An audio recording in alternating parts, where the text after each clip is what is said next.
कर्पूरगौरं करुणावतारं संसारसारं भुजगेन्द्रहारं सदा वसन्तं हृदयारविन्दे भवं भवानी सहितं नमामि। हर हर महादेव। जय माता दी। प्रिय भक्तजनों, आपका अपने चैनल आजीवन आध्यात्मिक भक्ति पर हार्दिक स्वागत है। वैसे तो देवादिदेव महादेव भगवान शिव को वैरागी माना जाता है। शिव शमशान में वास करते हैं। कैलाश पर निरंतर उन्हें समाधि की मुद्रा में दिखाया गया है।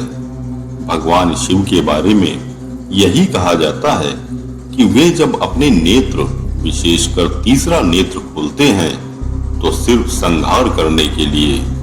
भगवान शिव को जब सांसारिक बनाने के लिए और उनमें प्रेम की भावना जगाने के लिए कामदेव को भेजा जाता है, तो भगवान शिव क्रोध में आकर कामदेव को भी भस्म कर देते हैं। देखा जाए तो भगवान शंकर के क्रोधी स्वभाव की वजह से ही उन्हें रुद्र भी कहा जाता है, और क्रोध शब्द का पर्यायवाची रौद्र शब्द भी भगवान शिव के एक नाम रुद्र से ही निकला है। लेकिन भगवान शिव का ये एक पहलू है। भगवान शिव को उनके भोले स्वभाव की वजह से भोलेनाथ भी कहा जाता है।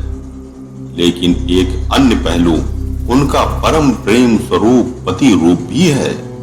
भगवान शिव और माता पार्वती की प्रेम कथा पर बहुत ही कम लिखा गया है।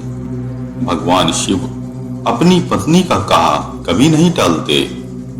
वे अपनी पत्नी से इतना प्रेम करते हैं जितना संसार में शायद ही कोई और करता हो। भगवान शिव और माता पार्वती की प्रेम कथा सनातन है। माता पार्वती जी का पहला जन्म माता सती के रूप में हुआ था, और माता सती भगवान शिव जी से इतना प्रेम करती थी कि अपने पिता दक्ष प्रजापति के विरोध के बावजूद उन्होंने भगवान शिव जी की तपस्या की और भगवान शिव को वर के रूप में प्राप्त किया। जब दक्ष प्रजापति ने भगवान शिव का अपमान किया और अपने यज्ञ में उन्हें नहीं बुलाया, तो भगवान भोलेनाथ पर तो इसका कोई प्रभाव नहीं पड़ा। लेकिन माता सती ने जब मायके जाने की जिद पकड़ ली, तब भगवान शिव ने उन्हें प्रेमवश रोका नहीं। यही तो पति पत्नी के प्रेम की अद्भुत तारतम्यता है। माता सती जब दक्ष के यज्ञ में पहुंची और वहां फिर से भगवान शिव का अपमान किया गया, तो माता सती ने इस संकल्प के साथ कि वो अगले जन्म में फिर से भगवान शिव को ही पति के रूप में प्राप्त करेंगी, खुद को योगाग्नि में भस्म कर दिया। माता सती से भगवान शिव को इतना प्रेम था कि उन्होंने पहले तो दक्ष के यज्ञ का विध्वंस कराया।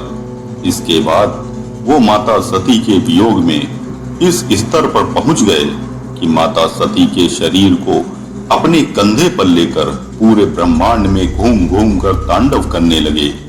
भगवान शिव प्रेम मोह में संसार का संहार करने के लिए तांडव करने लगे। इसे देखकर भगवान शिव के मोह को खत्म करने के लिए भगवान विष्णु ने अपने सुदर्शन चक्र से माता सती के शरीर के 51 टुकड़े कर दिए। जिन जिन स्थानों पर माता सती के शरीर के टुकड़े गिरे, वहां वहां भगवान भोलेनाथ ने अपनी पत्नी की याद में शक्ति पीठों की स्थापना स्वयं ही की। लेकिन ये प्रेम कहानी यही खत्म नहीं होती। माता सती फिर से माता पार्वती के रूप में जन्म लेती हैं। भगवान शिव उनका इंतजार करते हैं। माता पार्वती और भगवान शंकर के विवाह का दिन निश्चित होता है। भगवान विवाह के लिए जब बारात लेकर भूत गणों के साथ भस्म लगाकर पहुंचते हैं, तो माता पार्वती की मां मैना उन्हें देखकर बेहोश हो जाती हैं। फिर भगवान शिव माता पार्वती के प्रेमवश उनका मान रखने के लिए श्रृंगार करते हैं और इतने सुंदर स्वरूप में माता पार्वती के पास पहुंचते हैं, जिसे देखकर सभी उन्हें सोम सुंदर के नाम से पुकारने लगते हैं। भगवान शिव माता पार्वती से इतना प्रेम करते हैं कि वो उन्हें अपना बराबर का आसन देते हैं। माता पार्वती को अपनी सारी तंत्र विद्या सिखाते हैं। माता पार्वती के साथ समय बिताने के लिए वे लगातार उन्हें कहानियां सुनाते हैं। रामायण दरअसल मूल रूप से भगवान शिव द्वारा माता पार्वती को सबसे पहले बताई गई थी, जिसे बाद में महर्षि वाल्मीकि ने लिखा। आज भी हम जिन ग्रंथों और व्रत कथाओं को पढ़ते हैं, उनमें अधिकांश भगवान शिव माता पार्वती को सबसे पहले कहानी के रूप में बताते हैं। माता पार्वती को भगवान भोलेनाथ इतना प्रेम करते हैं कि वे उनके साथ खेलते भी हैं। भगवान शंकर ने ही माता पार्वती के मन को बहलाने के लिए संसार के सारे खेलों की रचना की है। भगवान महादेव माता पार्वती को इतना प्रेम करते हैं कि उनके साथ वो नृत्य करते हैं। भगवान शिव तो तांडव करते हैं, लेकिन उनके साथ माता पार्वती जो नृत्य करती हैं, उसे लास्य नृत्य कहा जाता है। भगवान शिव स्वयं भले ही वैरागी हों, संसार से उनका कोई लगाव ना हो, लेकिन वो माता पार्वती के साथ प्रेमवश खुद का गृहस्थ संसार बसाते हैं। भगवान शिव ही ऐसे ईश्वरीय सत्ता हैं जिनके पुत्र, पुत्री, बहुएं और पौत्र भी हैं।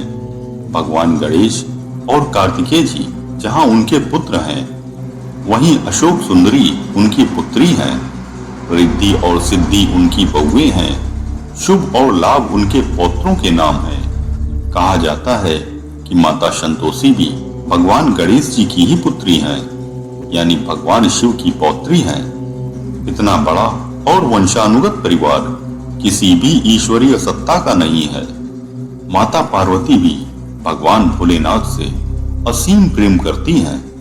कहा जाता है कि जब समुद्र मंथन के बाद भगवान भोलेनाथ ने हलाहल विष का पान किया था, तब माता पार्वती ने ही उनका गला पकड़ लिया था, ताकि विष शरीर के अंदर न जा पाए। और यहाँ तक कि जब विष की वजह से भगवान भोलेनाथ को मूर्छा आने लगी थी, तो माता पार्वती ने ही तारा माँ का रूप लेकर भगवान शिव को अपना पुत्र समान बना लिया था और उनके विष को खत्म करने के लिए स्तनपान कराया था। ओम नमः शिवाय। हर हर महादेव।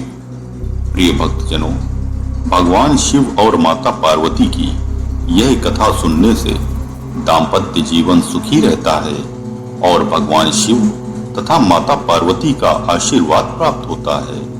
जय माता दी।